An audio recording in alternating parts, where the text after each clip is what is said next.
Hello fellow Africans, this is Thobejane and welcome to Creating a Better Africa show, a platform for exciting and inspiring conversations. Joining me today, I recognize him as the doyen of leadership.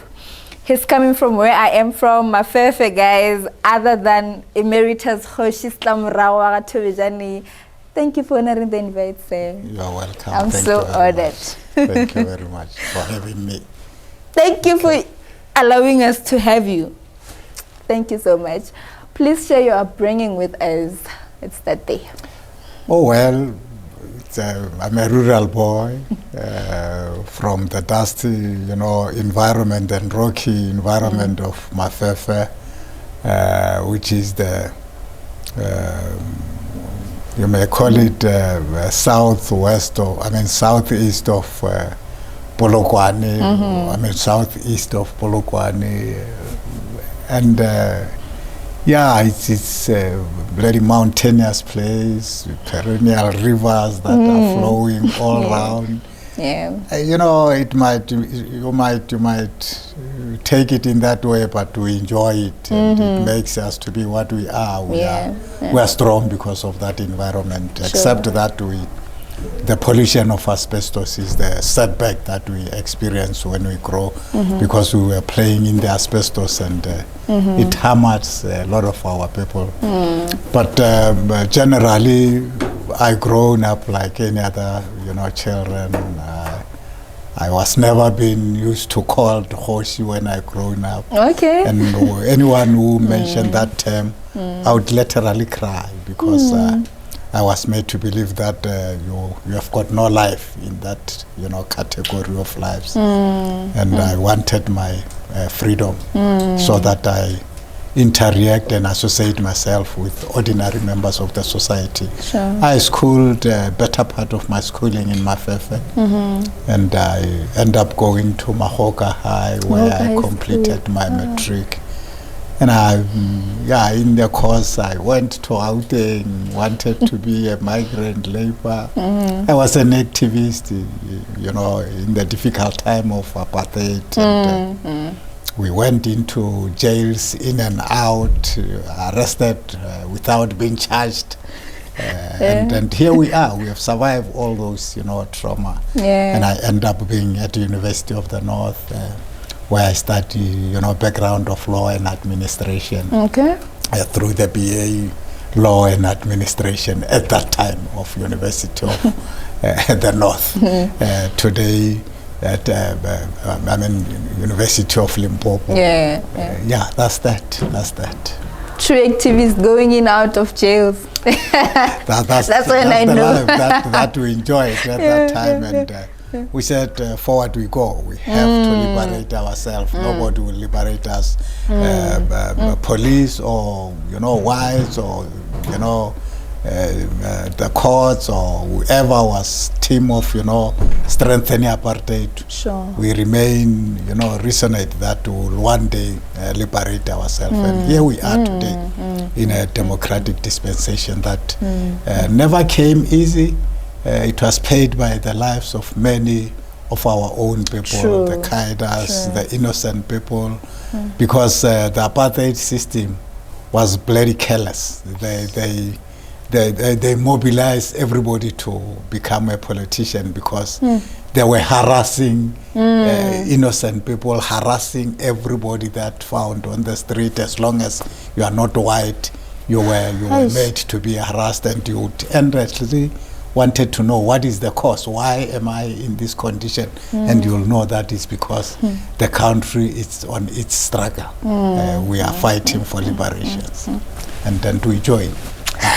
Unavoidably, we find ourselves being part of that. Yeah. And to talk about chieftaincy, kingship, leadership, and in the context of kingship and chieftaincy, what makes great leadership? Look, Africanism, it's where the, Africa it's putting its backbone on. And here in South Africa, Kgoši, it has been in the forefront of struggle. Okay. When the Western communities jetted in Africa and in South Africa, the leadership was solely under the leadership of traditional leadership. And many of our traditional leaders were jailed, they were, murdered by the regime and the colonizers and apartheid itself. They deposed a lot of our leaders, particularly good leaders that were supposed to lead our people. They were treated badly, and the institution continued in that difficult time to mobilize its communities. That's the reason why, despite that, the apartheid government did not give damn shit to fund and worry about the development, including schools and clinics and roads and electricity. It was only traditional leaders of their places who fought for their people to say, let's contribute this and build the schools that many of us, we went through those schools. They were not funded by the state. It was community mobilized schools under the leadership of traditional leadership. Of course, we do have one or two of our traditional leaders who does not, discharge their obligation with the eager that it was supposed to. But generally, the institution, it's draw its strength within the community. And the issue of getting stipends that they are getting today, it's something that we fought for, in our time when I was already a leader of traditional leaders in the province. And finally leading South Africa as a president of Contralesa. The organization that stood very, very hard and fight for, the rural communities to be where they are today. What people are seeing today to be developed communities, they thought they happen automatically. No, it is, the sweat and the fight of, many of our leaders that were there at that time when things were not good for anyone. And about that, because we if we were to get it deeper into the chieftaincy and the kingship, is it something that you're born with or you become? No, you should be born. You should be born within the right, family that its main responsibilities to look after that particular clan. If you will go to with the Bapedi, you must be from, given birth by Kgoši, and the wife that you married should be the wife that was contributed by the community itself. So you would know that the first child, particularly boy child, would then be a successor to the throne of the leadership of that community. So, but you still have to capacitate yourself so that you become equal to the tasks that you are going to meet with them when you are given the responsibility. So you must go to school, you must do many other developmental programs, capacity buildings that will make you strong and you be able to lead and lead the development of the community you are coming from. And if you were to share the history of your chieftaincy, how would it be? How it became? How was it? Maybe when I came in Mafefe, we were fresh from what you may call civil war. Fighting amongst ourselves. We differed on many things, and our people resort to fighting. And I was coming to, unite and make them to reconcile. Families were disjuncture, divided. Brothers and sisters were not talking to each other. I had to build it, and I think much of my time was to reconcile the people of Mafefe amongst themselves and accept that the war that they went through, it's gone. We have to take it that it's part of our history, but we have got a life that we have to lead. And but over and above that, I mobilized the community in such a way that we were the first to create what was emulated to be local government. We created Mafefe Development Council. That council was, the strength of Kgoši Mafefe. Sure. We created, departments across, including the electricity, the road, the land, and all these kind of things. And when democracy came into, we were the first to benefit into many program of democracy, basically because we were well organized, while many communities were still sleeping. So we used, and government, particularly of Ramatlhodi, it was every day talking about us that the people of Mafefe are the most very organized, active, doing things for themselves because of the leadership that I was, portraying in that time.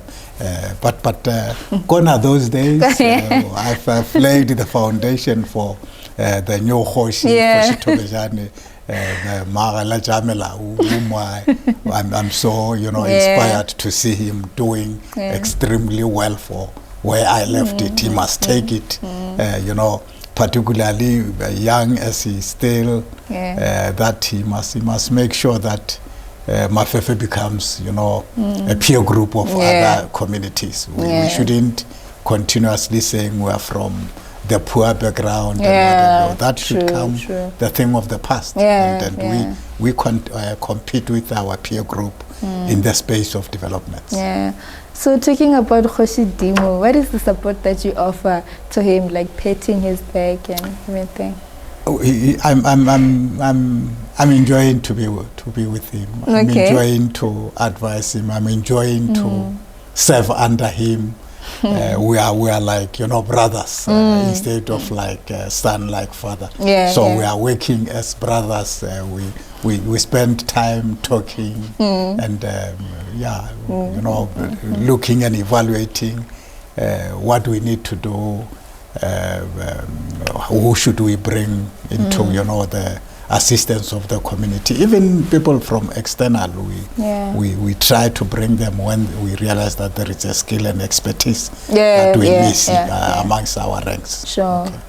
So would you still say Mafefe is in good hands? Oh no, it is no mistake. As long as Kgoši Thobejane is there, Mafefe is safe, and I think it might even be safer than when it was me, because I was the regent. He himself is not a regent; it's a a permanent person. Who, that's why maybe he's Lina last pedi before. Last pedi Remicha Kamogel. We were saying Ramogela Kgoši after so many years that we never had the rightful heir to the throne of Kgoši Mafefe. When we inaugurated him, we had a damage of more than 90 years, where we lived the 90 years Kafasagadi regent. So we need to make sure that now as he's starting the rightful heir to the thrones, it is something that we must support, all of us, and work with him to leave the footprint that we will never regret at the end of the day. Okay. I hope he's going to get to watch this. Kgoši Dimo, wish you well. Of course, interesting. That's very well. That's what we need to do. It's Mafefe. Wish him the wisdom to lead the people of Mafefe, and then even bigger than Mafefe, go into like I did. He must join the rest of South Africans, and because he inherited the legacy that has already been paved. He should, figure and featured into it like a glove and hands. So interesting. So what have you engraved about your chieftaincy? I love when people lost hope and they had you to make them to restore the hope into themselves. Sure. That's what makes me, feel like this is what I must do. The people of Mafefe, they were deserted. They were feeling like they belonged to nobody. No government was caring about them. But working with them, being with them, part of them, pushing and breaking some doors into the government space. When I grown up, Mafefe, it was not known. People, they were saying when they were in Gauteng, Pretoria, Johannesburg, and related areas, saying they are from Polokwane, they are from Pietersburg at that time. And since I worked with them, nobody is telling you that it's from Polokwane. They'll tell you that we are from Mafefe. Proudly from Mafefe. It is something that I feel, oh my God, I've made my people to have identity, which they've been missing it throughout when they were feeling Mafefe. It's a bundus, you cannot talk about it, it's not anywhere in the map. We did not want anyone to put Mafefe where it is. We put it ourselves into where it is today. Wonderful.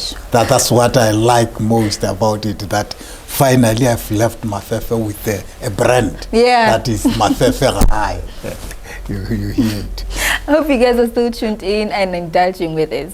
So I want to talk about your role at the Congress of Traditional Leaders of South Africa. Like you did say, you presided, right? When was it? I became part of the leadership since 1996, when I started taking over the province as the chairperson of the Contralesa in the province.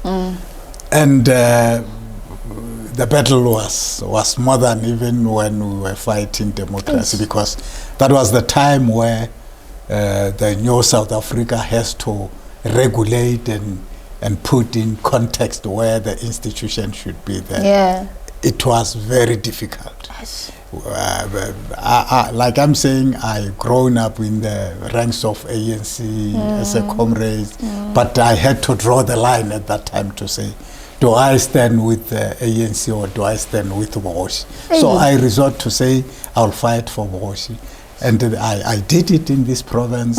This is one of the first provinces that I managed to break the arms of government to make the so-called Mantona or Kraemegolo, the headmen. They were not anywhere in the roles. They get their salaries out of the battles that I had. I was part of the engagement that when Cyril Ramaphosa was still the General Secretary of ANC, he was leading the team of the ANC while Olomisa, President of Contralesa at that time, leading Contralesa, when we were negotiating the space for the institution of traditional leadership. So I've been in the forefront of the battles that today Kgoši can say, these houses of traditional leaders they did not happen automatically. It was as a result of the battle that Contralesa fought for.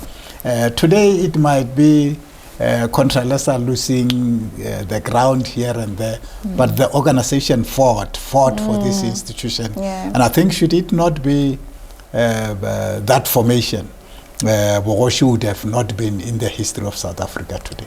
It was Contralesa that made it to be where it is today. And I'm happy to say I'm associated with the leadership that fought for that until I became finally the president of Contralesa. And I continue to say, government, you have not yet done what you are supposed to do for this institution.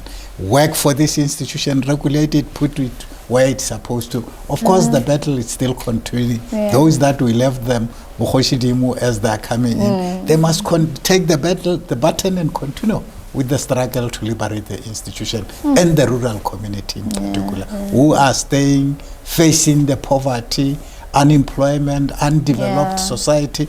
They need to work to make sure that all rural communities are feeling proud as South African, they are equivalent to the urban areas. What we need to do is to make sure that the development that are in the urban area, in cities, are moving towards rural areas. We develop those places so that people living there, they should feel equal to everybody in South Africa. They mustn't feel they are forced to leave Mafefe and come to Polokwane. Sure. They must come to Polokwane out of their own choice, not because they're forced by poverty, unemployment, poor development that it's supposed to be there. They must get everything while they're living there. They're part of South Africa that we fought for it. Yeah. So in spite of the blood, tears, hard work that comes with leadership, is it something that you're fascinated to do? Like, it's a lot, but are you fascinated? Or you have to do what you have to do? I thought when I said let's appoint Kgoši, let me leave the active politics of parliament. I thought I need my break. I need to stay home and become these citizens that are enjoying pensions. But the pension it looks like I don't get the ANC just recently gave me the mammoth task that I never thought I would still do this kind of job, where I was responsible to look after the list of people who should go to parliament and legislature. That work taxed me, to the core. I'm still shivering. How did I maneuver and develop the list that today the ANC is proud of? But I think maybe because I wasn't using, power and energy, I was using experience and skills that they've invested in me when I was still active in the politics. Okay. And you're interested with that. Wonderful. So you're at Mafefe, but are you occupied with something? Are you doing something? I'm just a low-level farmer. So, but I love that, and I enjoy when I'm home going to look after my 2 cattle, going to the mountains, playing, masters ball, soccer that I'm playing, and I'm enjoying like an old man, and continue to exercise and keep myself fresh. People, they don't believe that I'm a pensioner. They thought I'm still contesting the working space. No, I'm a pensioner. You had that. I need my space. So what do you have to say about the upcoming elections, 2024? I think 2024 elections are critical juncture of the history of South Africa that we are going to see. The ANC has been given an opportunity to lead for 6th term.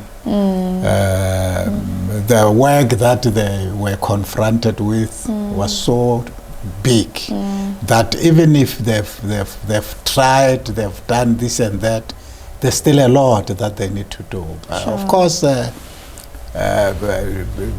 nobody could believe that in 30 years South Africa can be what it is today, where every rural community have got an electricity. The tied roads that have been tied by this government, I think it's thousands and thousands kilometers that goes to communities that never thought they would see a tied road. The fact that we've got a policy to have a free education of people who are poor, from poor background, some of them coming from houses that have been built by ANC, and in those schools equally they've been provided with meals to augment the state of family poorness that many of us grown up in.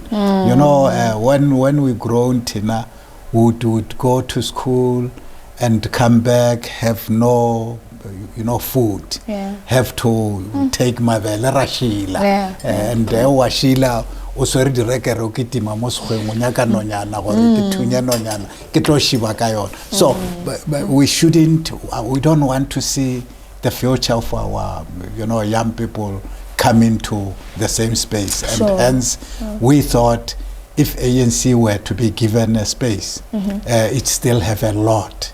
What they need to do is to eliminate the corrupt activities, worry about the safety of the people of South Africa, improve their safety, and make sure that those that are compromising the programs such as, the NSFAS, the program of, delivering services to community, they must be rid of the ANC, and ANC remain with people who will work for the people.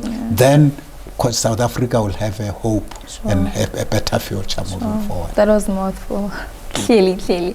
So like you said, you're a pensioner, but you're still active. So if you were offered an occupational position in a political party, would you take it? No. They know that I wanted my space. I want to enjoy myself. I will remain an advisor to, being part of the elder state that advise people who are in state. Of course, like I'm saying, ANC and the community. Bear in mind, I'm from the University of Communities, not University of Formal Education that was influenced by the capital and the Western. I've been produced by the community to be where I am. Therefore, the investment that the community have invested in me, I have to keep on giving back to those who are in position and make them to care for this lovely and wonderful country called South Africa, and Limpopo in particular. So what pearls of wisdom have you shared, or would you still share to this day that resonate with you? Oh no, I think there are a lot of people that are occupying offices that from time to time they speak to me, they ask me to help them on this and that. And I'm doing that, very happily. The only thing that I don't want is to go into the office and you said, I'm a politician, MP, that I'm not interested any longer. I think I've served my dues. The fact that I've been in the provincial legislature, I've been in the National Assembly, I've been in the National Council of Provinces, I've led, the highest level of Kgoši. What else do I want? I think I've served my dues. Give me time, guys. That's what I want for now. Okay. So, as youth, how do we timid free ourselves and do better for our continent? I think you have got a lot to do. We have laid the foundation of democracy as my generation and the generation before me. We fought the systems, we broke the system is no longer there.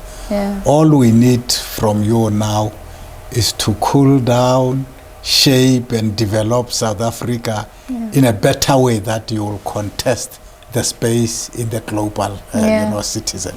We need to have a mark in the global politics of the world, and then only the young people of South Africa, when they are developed in a better way, teach the world to respect value for life, that there's no space to see what we're seeing in Gaza and Palestine. Nobody should be put under that kind of environment. It is the young people of South Africa that you must start in Africa and escalate it into the world, so that the Ubuntu that we have inculcated in you, the young people of South Africa, should then become something that becomes the order of life across the globe. Okay. What words do you have for fellow Africans in closing? I think Africans are the beacon of life. The world relied on Africans. And you should provide, leadership and the love of life that you have been taught. I'm saying this because even when we were living under the apartheid, we never opt to say we want to wipe out all the whites. We said those who are behind the system, they must go, and then we create a new system that will bring a balance, a respectful, democratic dispensation that will care for all human, across the board. Poor, the state of poorness, it's an evil state that the South African governments and the continent should work to eliminate poor. We cannot continue to have people that does not know where are they going to get their next meal, while others have got an abundance of food with them. We need to teach people to have a balanced share of what we have. South Africa, it is a country that it's very rich. If it was under a proper looked, nobody would go to bed without food. Nobody will say, I'm not working. We can share all this and make sure that nobody becomes greedy, where we are saying today, as we are talking, 80% of the wealth of South Africa are in the minority group, particularly the white male dominant, who are controlling the economy of South Africa. It is something that we should do away with. The economy should be belonging to the society and take everybody in the society to feel belonging to South Africa that is capable. And after doing that, we'll be able to address Africa as a continent, and the continent will become a home for all of us. We will start looking at demolishing the borders and become one united Africa. But you can't do it now because the imbalance that we have inherited, the poor state of our lives, it is something that we need to balance it so that we move together when we are all liberated and nurtured and becoming a full society, human being that are regarded by the equal treatment in South Africa and Africa. I think we need a woke Africa. We do. Okay. We can take a conversation for the whole day, but thank you so much. You're welcome, Wanaka. Thank you very much.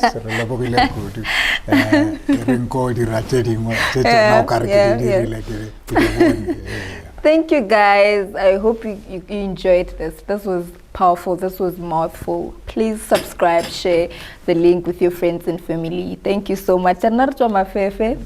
Enjoy. Thank you very much.